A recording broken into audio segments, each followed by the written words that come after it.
वहीं रुक करेंगे बड़ी खबर का। तो जम्मू कश्मीर से बड़ी खबर आपको बता दें, पुंछ में मुगल रोड पर सड़क हादसा हुआ है। पनार पुल के पास ट्रक हादसे का शिकार हुआ। हादसे में 2 की मौत, 1 जख्मी बताया जा रहा है। जख्मी शख्स का पुलिस ने रेस्क्यू किया है।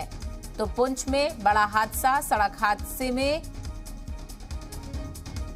2 की मौत हो गई है और 1 शख्स जख्मी बताया जा रहा है, जिसका रेस्क्यू पुलिस की टीम की जानिब से किया गया है। तो ट्रक हादसे का शिकार हुआ है। पनार पुल के पास ये ट्रक सड़क हादसे का शिकार हुआ है और इस हादसे में 2 की मौत हो गई है।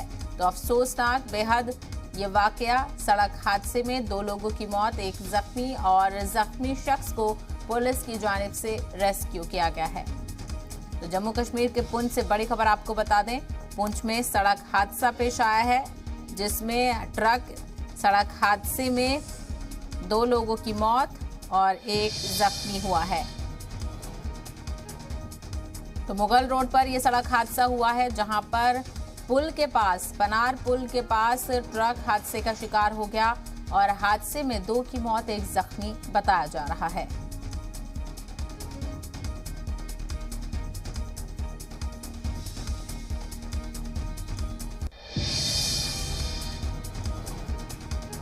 तो बड़ी खबर आपको बता दें, जम्मू कश्मीर से आपको बता रहे हैं और कुछ ही देर में आपको तस्वीरें भी दिखाएंगे। पुंछ में मुगल रोड पर यह सड़क हादसा पेश आया है, जहां पर एक ट्रक हादसे का शिकार हुआ है। इस हादसे में 2 लोगों की मौत हुई है, तो वहीं 1 शख्स जख्मी बताया जा रहा है। मौके पर पहुंची पुलिस टीम ने इस शख्स का रेस्क्यू किया है। आप तस्वीरें देख सकते हैं, बुरी तरह से इस ट्रक की हालत हो गई है और अंधेरे का वक्त था, इस वजह से भी हो सकता है कि हादसा हुआ हो। लेकिन अफसोसनाक खबर यह है कि इस हादसे में 2 लोगों की मौत हुई है। हालांकि वो ड्राइवर या कंडक्टर कौन थे, इस हवाले से अभी जानकारी आना बाकी है। और ये तस्वीरें आप देखिए, बुरी तरीके से ट्रक खराब हुआ है।